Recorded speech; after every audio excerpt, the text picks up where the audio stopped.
Mr. Cardone, welcome to the show, man. Yeah, thank you. Thank you for having me, and thank you for your service. And everybody that's watching, if you're serving or have served, I really, really appreciate it. Well, I appreciate you, and you definitely do a lot for the veteran community. I've heard about a lot of your other projects. I've spoken to American Dream U, and know about a lot of the other things you're doing. I want to start this off with a question you might not get so often, but you look like you're in great shape. What do you Yeah, do to stay in shape with all the stuff you got on your I plate? work. I work out every day. Yeah, About a year ago, Chris, I started on this because my body was starting to hurt. I'm 61 years old, and my body was really? like, yeah, You yeah, look great. You oh, look fantastic. yeah.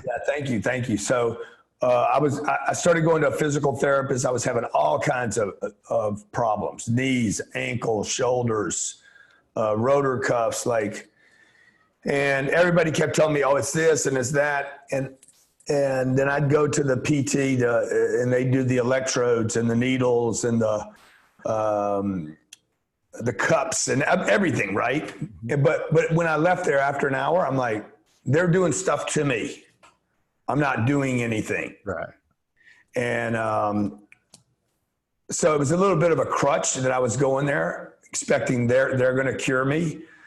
And I hired a trainer and said, "Hey, meet me every day for 6 days. I need to get in shape."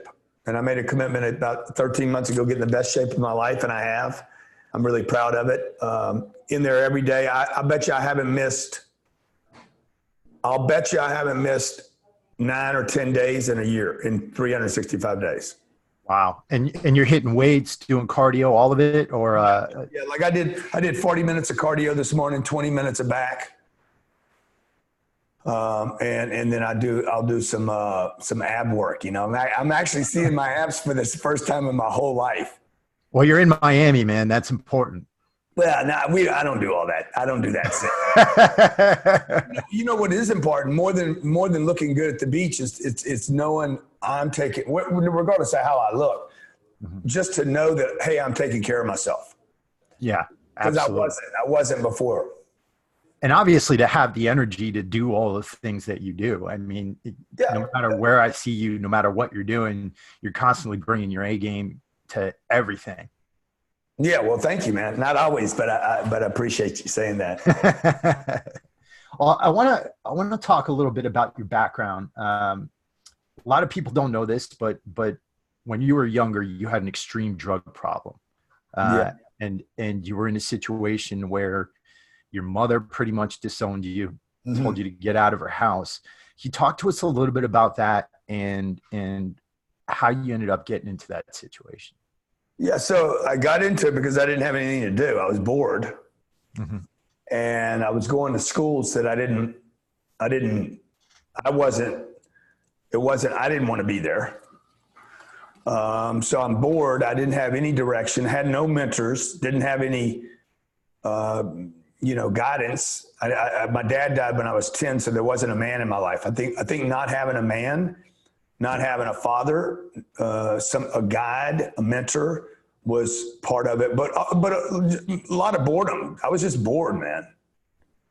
After school, I hated school, and then after Yeah. school, I did my homework, whatever they told me to do, I would do it. Hated that. And then what happens is when you don't have anything to do, you start doing stuff that's destructive. Mhm.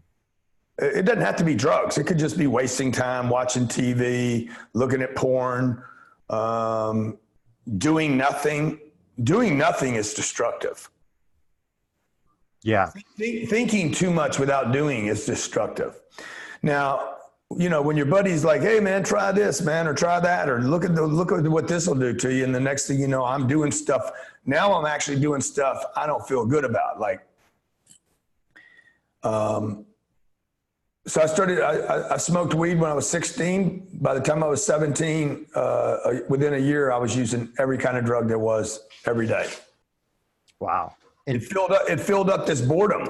It gave me some and action. you were in a small town, right? Yeah, Louisiana. yeah, Lake Charles, Louisiana. Yeah. I grew up without a dad as well. Never knew my father at all. I ended up first time I smoked weed was around 11, 12 years old. and we see kids doing it earlier and earlier as time goes on. I mean, you're hearing about kids in elementary school doing drugs. With you, how bad did it get? How dependent were you on those drugs? Every day, man. Every day I was using drugs, 6 and 8, 10 times a day. Overdose 3 or 4 times. The death was interrupted by somebody coming in and, shaking me out of it. It was terrible degradation, the personal sense of self. My self-worth was zero. Like, it was bankrupt. I was bankrupt in every possible way. And then when people tell me they got it hard, I'm like, look, I grew up in a middle-class family. I didn't have it bad. Mm-hmm. I messed up a good deal. You always hear the story about the guy that comes from nothing. I didn't come from nothing. I turned it into nothing. Right. Which is even, in many ways, I think worse. So, I tried to quit drugs every day, probably 8 or 10 times a day, every day for 9 years. And I just couldn't stop. And I finally went to a treatment center, and I knew I needed to get around people that weren't using drugs. I had to change my environment. It was the first big improvement of my life came from understanding you can't change if you don't change. Right. And for me, that meant I needed to change my geographical location for a short period of time. I needed to change my surroundings. I had to cut off this. I was really learning stuff. I didn't know, when you're on drugs, you just want to get off drugs. Mm-hmm.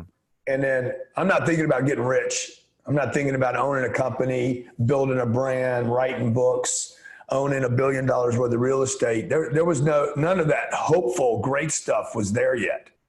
I just wanted one thing, man. I'm not going to use drugs one day. So that's 25 years old. I went my first day without drugs. And how did that come about? I know you said you were trying to quit for a while, but was there a moment there that said, all right, this is going to be the time? And then, my mother, I showed up at my mother's place one night in Lafayette. I was fucked up. I was eating some sedatives, so I was slurring. My tongue felt like it was like 2 inches thick. I was drinking. Who knows what was in my system? This is years, man, just years of my whole body was saturated with chemicals. Mm-hmm. Amphetamines, barbiturates, like just years. Like, people think they use drugs and they just feel something for a moment. The drugs don't, when you start loading up that hard, any kind of chemical, creatine, what would people load up with? Vitamin C. Like, it doesn't really matter. When you start loading up years of it, even a good thing can start leaving residual amounts in the kidneys, right, the organs, the fat cells. And so it embeds itself into your DNA pretty much. I don't know what it does. I just know that there's 60 trillion cells, all of them intelligent. And I'm bombarding them with poisons.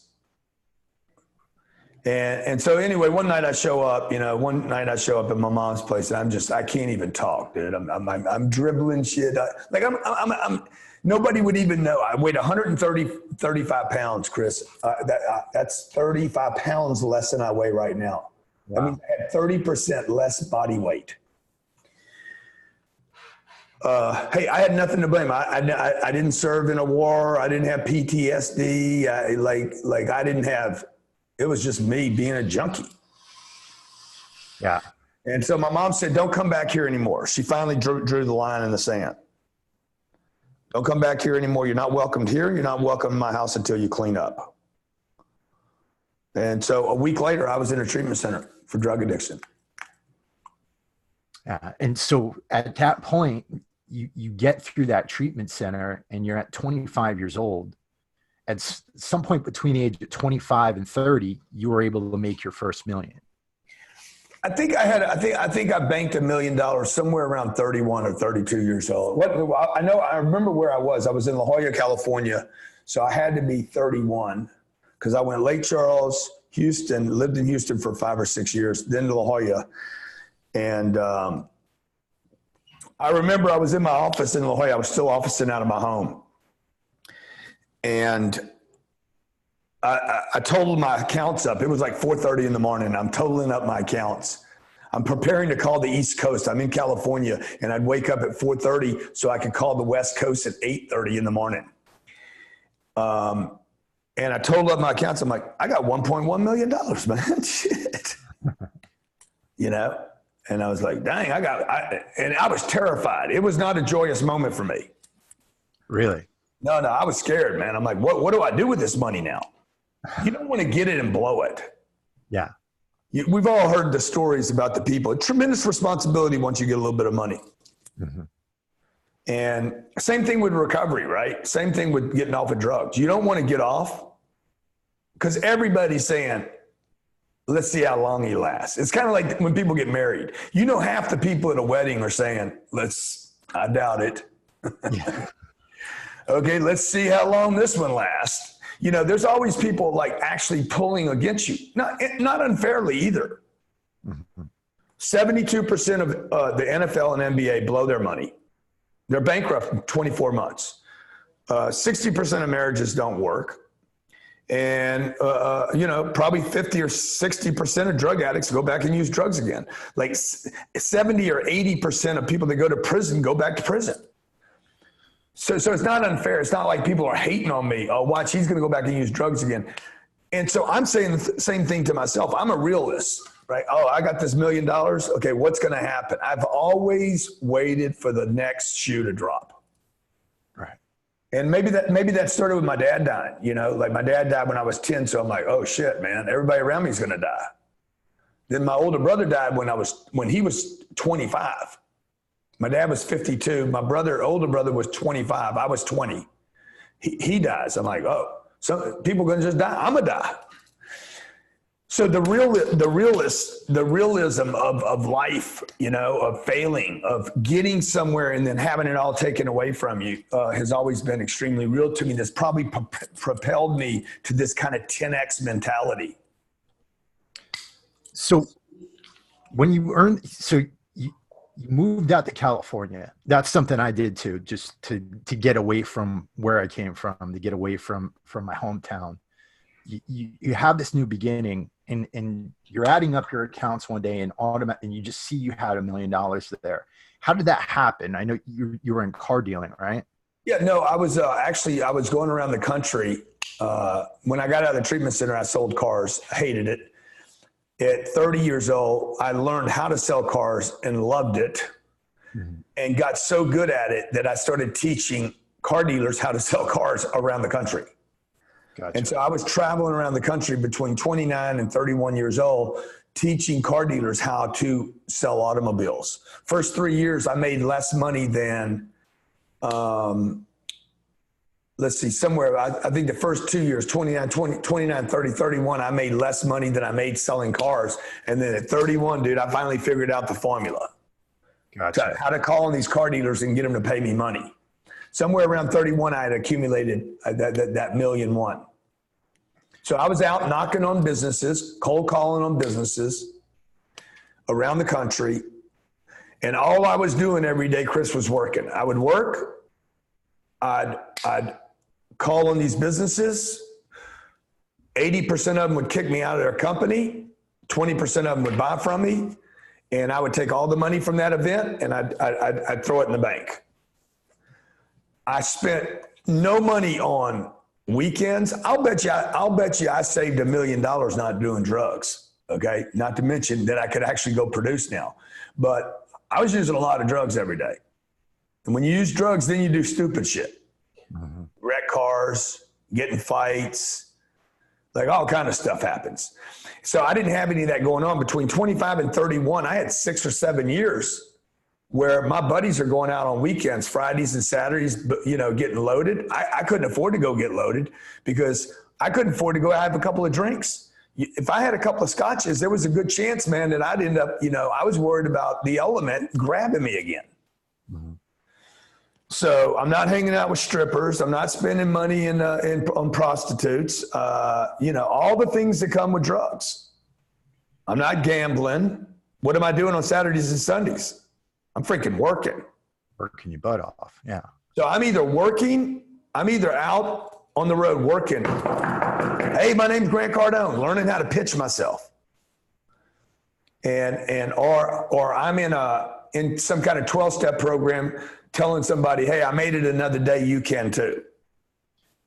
Now, you said you hated car dealing at first, but at the same time, you learned stuff from it. You learned how to sell. You learned how to present yourself. You learned how to pitch. Yeah. How'd that come about? Were you doing self-help programs? Were you Well, no, yeah. I hate, you're going to hate something if you don't commit to it.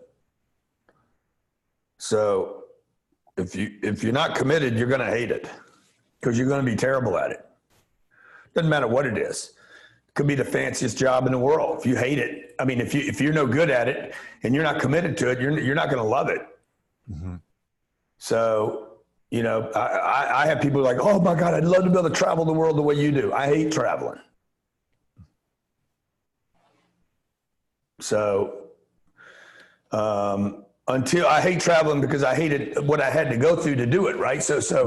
But if I'm committed to the game completely, and in that case, when I was 25, it was the only thing I realized it's the only thing I could do. Gotcha. So the only job I could get was sales. Nobody was hiring me back then for anything else. There was no jobs where I lived. I didn't know I wasn't an engineer. I'm not a mechanic. I'm not a contractor. There was hard labor jobs in the city I lived in, pushing pipes, pushing 600-pound per pressure water hydroblasting through Coke pipes to break up the Coke and pipes, black Coke, not drug Coke. Mm-hmm. I didn't want to do that job either. So I bought a program. I bought a sales training program. It's funny. You're not going to be good at anything if you don't have any education on it. Like, right. I had 7 sales jobs. I lost them all. I get one training program to teach me how to be a great salesman. And not only do I become good at sales, fall in love with sales, become great at sales, I end up mastering the game to where people look to me for advice on the thing that I hated just a few years before that. That's amazing. Yeah. So you get to this position where you've got money now, and now I got a little money, man. Don't be a little bit of money. You got a little bit of money, but I got scared money. I got scared money is what I got. Yeah.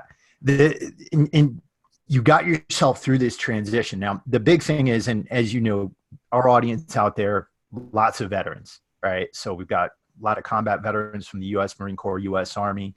We've got a lot of veterans who have just gotten out. We got some guys who are still in who are thinking about getting out. Uh-huh. What would you tell them in terms of what they should start to think about now? What should they be learning? Should they be learning sales like you did? You guys should be learning about money. Mm-hmm. The mission is money. Okay. The mission is not passion. Right. So I was doing a thing with what's the name of it? The big Pentagon. The Pentagon. I was doing Pentagon. and it was for vets in transition. They were either getting noticed, had been noticed, but they knew the end was near. And I heard 5 speakers in front of me talk about find your passion, find out what you love to do, find out what you're good at. I'm like, that's ridiculous, guys. Like, that's kind of what got you in this mess. Fuck, I love my country. Let me go fight for it. Okay, good. But you need money. Like, I need money. Like, if they would pay me $1 million a year to be a mechanic, I would fucking learn how to be a mechanic. I don't need to do it forever. If you tell me I can create financial freedom for me and my family by learning about real estate, show me the fucking book. I don't need to love real estate, man. I need to learn it. Right. So in my case, it was sales. Hey, get connected to revenue. Oh, I hate sales. I went to college. I spent 5 years getting an accounting degree. You don't spend 5 years getting an accounting degree. And this is for some of the guys and gals out there that you got this entitlement issue going on. Mm-hmm. You don't even know you got it going on.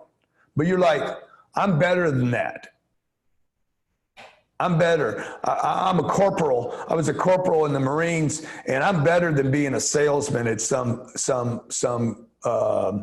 mobile company. No, you ain't, man. You ain't better than that, bro. That old game's over. You're not a corporal anymore. Right. Okay. You're head of household, and head of household means you need to bring the money in. Okay. Head of household doesn't mean you sit in a lazy boy and bitch. It doesn't mean you watch TV. Head of household means you get the fuck out of the lazy boy. You go get money. And there's plenty of money. There's no shortage of money on this planet. And there can't be a better greeting than I fought for this country. It cannot be a better opening. There cannot be a better business card than, bro, look, I fought for this country. Give me 5 minutes. I mean, if I had that opening, I'd be like, it'd be ridiculous. And I would use it every single day in every way. Shamelessly used to promote. And when I was at the Pentagon, a lot of guys says, oh man, I just don't want to use that card. I said, you need to use that card. That is one of your greatest assets. Selling is about presenting your assets, diminishing the liabilities, presenting your assets only. That's what a salesperson does. Okay, that's what a household protector does. They fortify the assets around the household. Okay, they protect the assets of the household, and part of that starts with income. I got to have income to have confidence. Right. And this is what vets don't know. Right. Like if I'm on a mission and I find out there's no food supplies, no ammunition coming in, communications get shut off, dude, our confidence is going to shit. Right. Income for the household is the same as ammunition is to a Marine. I gotta know we're getting relief. I gotta know we got food supplies. I gotta know we got comm coming in. I gotta know we got ammunition. Gives me confidence.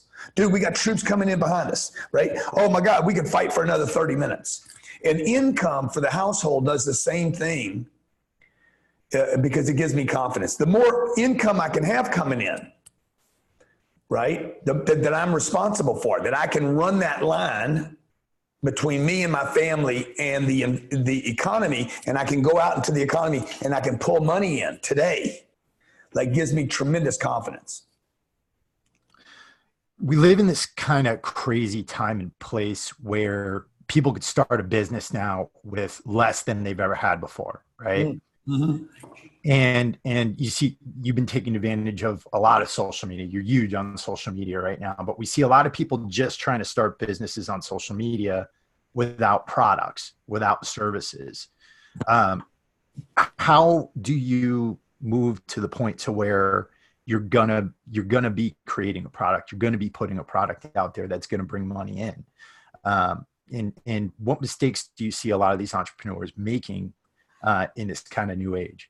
Yeah, well, you've already hit on it. Like there's no product lineup. There's too few products. And you got guys out there saying you should get on social media and not monetize. You should do everything for free. I don't know what these guys are thinking. I don't understand what these guys are thinking. Yeah, it sounds great, but if you're in Myrtle Beach, South Carolina, right, and you just came from 2 years of Afghanistan, and your wife's a nurse, she's been basically taking care of the kids and the finances for 2 years. You hit town. What do you got? Some money coming in? Do you get some money? They pink slipped you. Did that money stop, or is it still coming in? There's some kind of. Usually depends. If somebody's got benefits, they could have some money coming in. It could be a lot. Could be enough to survive. really depends on what somebody's injuries were when they got out. Yeah. So, but then if you're not going to work, bro, you're going to be a bitch to live with. Exactly. Because you're not going to feel good about yourself. She's working, you're not. That never works, ever. Never. You don't feel good about yourself because you don't have a mission anymore, man. And you're like, man, I was happier when I was over there. Then you think it's the marriage. It isn't the marriage. You need a game. Everybody needs a game, right? So if you go online and you start playing the social media game and you're doing it for free, guess what? You're just going to end up in a bunch of dark spots where people are talking bullshit about politics or conspiracy. You got to have a game. And the game is, hey, man, I'm in the cigar business now, whatever, right? I'm going to sell cigars online. I'm not going to give them away for free. I'm going to make money. I can measure this. Right. Outflow and flow. Okay. We went out on a mission. The mission was to get a cigar into the marketplace. Somebody's going to pay me $10 for this. And then how many times can I repeat that activity? So the mistake people are making is they're going for likes and comments and controversy and clickbaiting and bullshit when they need to make money. Right. So stop spending all that energy worrying about politics, worrying about the idealism, and start figuring out something that's going to bring in the revenue. Yeah, that game's over, man. Let's change the narrative of elevate your game now. You guys did that when you were over there. I got to keep changing my game. You know, after 10 years of recovering from drug addiction, I needed to elevate my game. At some point I was like, okay, I got to quit talking about this drug addiction thing. Because I looked at the guys around me that kept talking about it, and they were in the same meetings, talking the same bullshit, having the same problems. And we called them old timers. Yeah, old Jack over there, the old timer. He's been here 60 fucking years, and things are getting worse. The only thing Jack can say is he ain't used drink or drugged in 60 years. Right. The rest of his life is crumbling around him. His health is bad. His car is shit. His money's awful. He's had his third divorce, but he knows how to pour a good cup of coffee. And he recites the same bullshit because he never elevated the game. Right. And that's part of the same thing we're going through right now as a community, where everybody's talking about, suicide, and the 22 veterans a day, 25 veterans a day are committing suicide. But at the end of the day, it shouldn't just be about not killing ourselves. It should be about going out there and actually living our lives, right? What am I creating? What am I creating? What are the other 78 guys doing?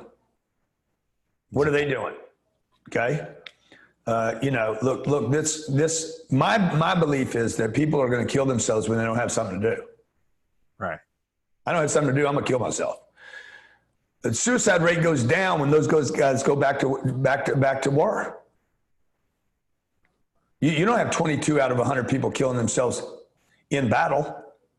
You have them killing themselves when they don't have a battle. Exactly. So the battle's not the problem. It's throwing my hands up and saying, I don't have a game to play anymore. And so who's in charge, right? What's the mission? What's the new mission? And the new mission should be, hey, I'm coming back as head of household. I'm not a corporal anymore. And my job, if you look up the word economy in the dictionary, it means to, let me just look it up. Let me look it up so I don't butcher it. But it's basically connected to the household. How do I manage a household? And that's what, when my dad died, the money stopped. And when the money stopped, dude, everybody freaked out. When the provider can't provide anymore, it gets terrifying. And just getting money from benefits, that's not, there's no create on that. Right. And part of that too is, with your situation, you were in such a desperate situation not to go back to where you were. You kind of burned the ships behind you. I'm not going back, dude. I'm not going back. So I got to throw myself into one thing. What can I throw myself in that I can measure today? Exactly. Some people do body lifting. Okay. They're doing 3 and 4 hours of body lifting a day. Okay. Some people go into service. What's her name? The saint. She just went into full service. Teresa, yeah. Van Gogh was a painter. He painted and painted and painted. I needed to pay my bills. Right. Like, I had $2,000 worth of bills every month, and I was single. I didn't have a wife and kids. And I'm like, I just got to pay my bills. I have an obligation. And if I can't pay my bills, I'm not going to feel good about myself. And I remember what that is like. Right. And so part of the reason here is that people just aren't desperate enough to make it happen, right? Because you think your pension's enough. Right. Or the benefits are enough. Right. Passive income is great, but it don't make you feel great. Particularly if it's connected to something you don't feel good about. You know, like we all know somebody that got some big judgment, right? They lawsuit, something happened, ended up with a bunch of money. Nobody feels good about that score. Something like 90% of the people who win the lottery end up going bankrupt in 3 years. Right. There was no create connected to it. Right. So, exactly. So for me, look, I'm still getting up every morning, going out hunting like I'm a hungry dog on the back of a meat truck.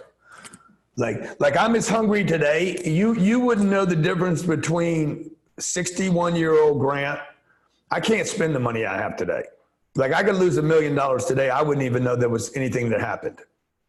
And I know that might sound arrogant and everything. Like $1 million is like, I'd be like, yeah, okay, big deal. Not an issue.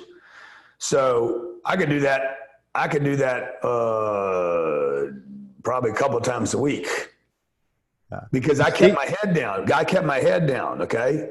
Yeah. I kept my head down. I kept my mission focused. Okay. When everybody else was talking politics and bullshit, I'm like, hey, keep the main thing, dude. The mission is to fund F-U-N-D your family so you can have some fun one day in the future. Pay the price today so you can pay any price tomorrow. Because I don't want to be a prisoner. I want to have. I want to pick my battles now. Mm-hmm.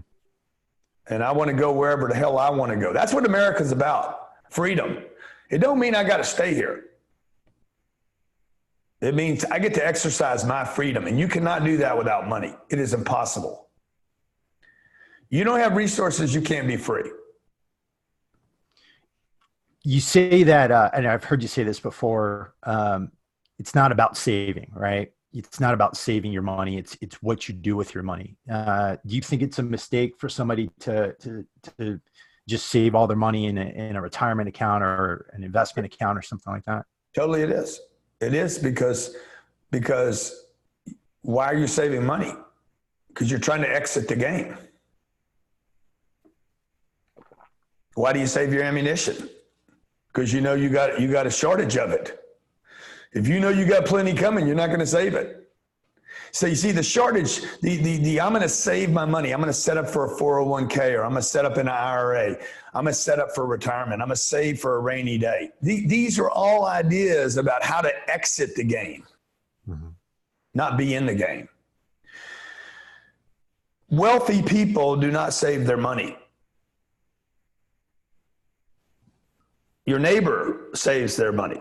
People struggling save money. The middle class saves money. The wealthy don't save money. They use money. They invest money. They multiply money. They get money to work for them. They use money to buy time.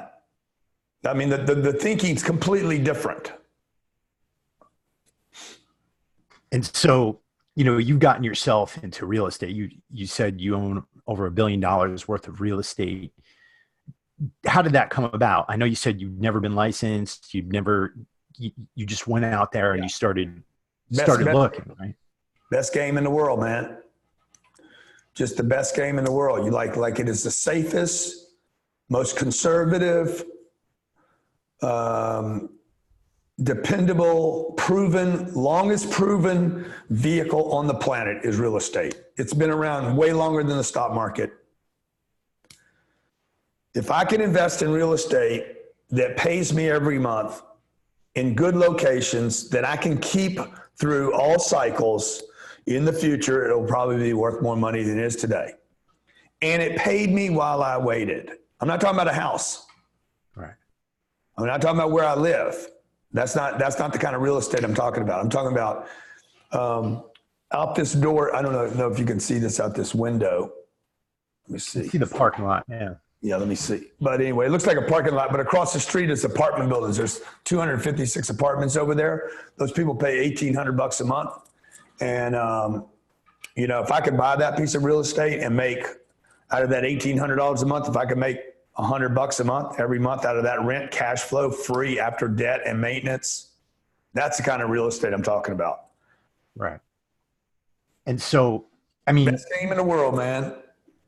And that's very different from what you hear with people who are flipping or trying to make an instant $1 million off of a single deal, right? That's you're basically getting yourself to the point where you're earning some profit off of the real estate that you've got, right? Yeah. I don't want to sell the real estate. I want it to pay me every month. Right. I want income. Income is senior to a score. I need incoming. See this, I'm going to repeat the message again because it's like, I need income. I need reinforcements. Right. I don't need a big score 3 months from now. I got somebody tell me, we're going to win, but it's going to be 3 months from now. Dude, I need to score this today. I need some income to give me the confidence to stay in this thing.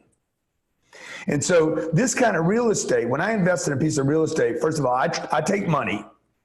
I take a bunch of money, and every time I've saved money up, what I do is I take a chunk of it and I go buy a piece of real estate. So whatever, let's say I got $100,000. $100,000 will buy me $300,000 or $400,000 worth of real estate. So I take the $100,000, I go buy $400,000, maybe 4 units. Okay, 4 or 8 units. If I'm in South Carolina, maybe it's going to buy 10 units. I'm going to buy 10 units with my $100,000, and I'm going to get a loan on the rest. Easiest loan in the world to get. Mm-hmm. And then I'm going to finance that $900,000 or whatever the difference is. I'm going to finance that money. Or I'm going to get a partner and finance less. Get a partner and throw some money in with me. And then I'm going to manage those 8 or 10 units so that I get a return on my initial investment of $100,000.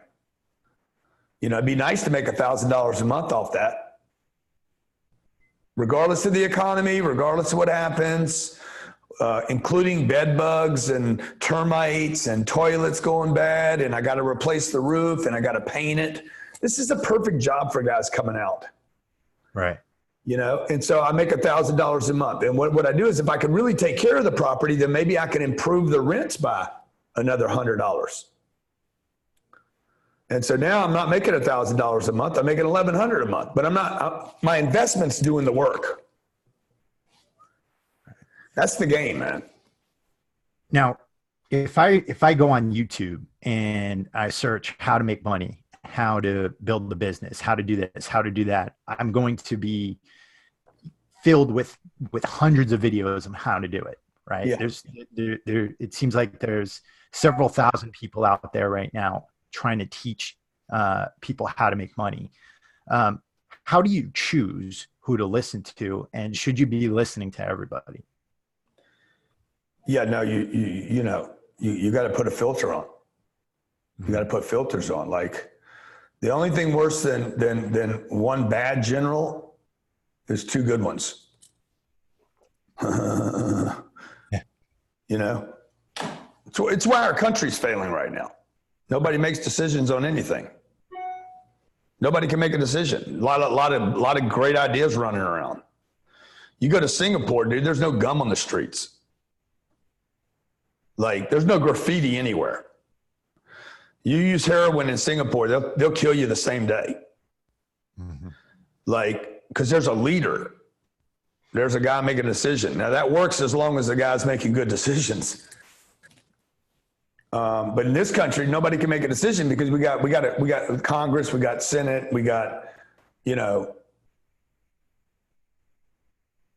So what does that have to do with how you get advice? You got to find somebody. You got to pick somebody that you want to follow, that you admire, and that you know enough about, that can get you where you want to go, and literally turn the whole world off.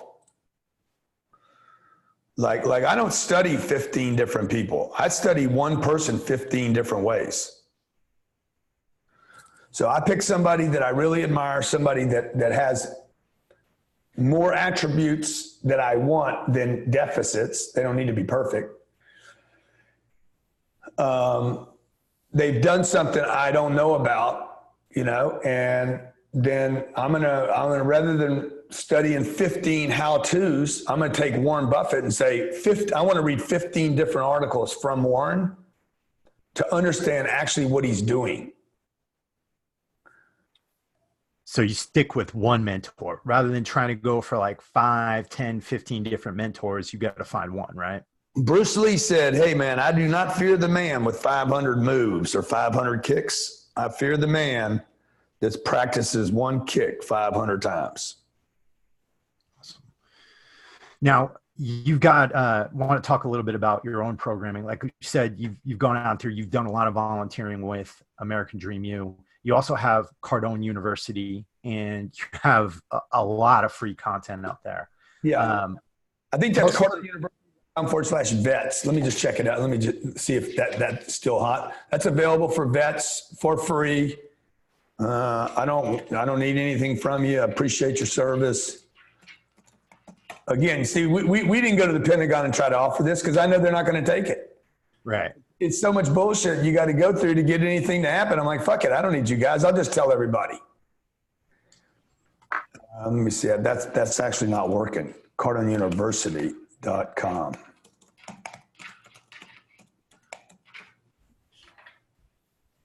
Yeah. CardoneUniversity.com. CardoneUniversity.com/vets. Get free access. Outstanding. Yeah. We'll definitely get that out there to the community. And, when they come into Cardone University, what can they expect? It's a lot. Well, you're going to learn how to get money.